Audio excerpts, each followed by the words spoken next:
குளிகை அப்படின்னு சொல்லப்படுற குளிகனோட பிறப்புக்கு பின்னாடி இருக்கிற புராண கதை என்ன அப்படின்றத நம்ம தெரிஞ்சுப்போம்.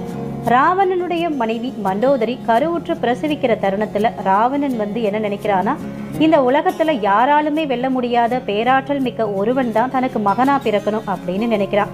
அதற்கு தான் என்ன செய்யணும் அப்படின்னு சொல்லிட்டு அவருடைய குலகுருவான சுக்கராச்சாரிய கிட்ட போயிட்டு ஆலோசனையும் கேட்கிறான்.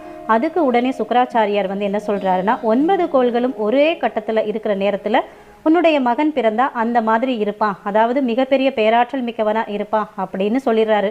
உடனே ராவணனும் என்ன பண்றானா, நவகிரகங்கள் 9 பேரையும் ஒரே கூட்டுல அடைச்சு வச்சிடறான்.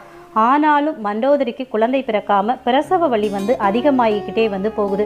இதை கேள்விப்பட்ட நவகிரகங்கள் எல்லாருமே என்ன பண்றாங்கன்னா, அதாவது பிரசவ வலி அதிகமாகிறதுக்கும் நாம தான் காரணம் அப்படின்னு ராவணனுக்கு தெரிஞ்சது அப்படின்னா ராவணன் நம்மை தண்டிப்பானோ அப்படின்னு பயந்து போறாங்க. உடனே அவங்களும் அதை குறித்து சுக்கராச்சாரியார்கிட்ட போயிட்டு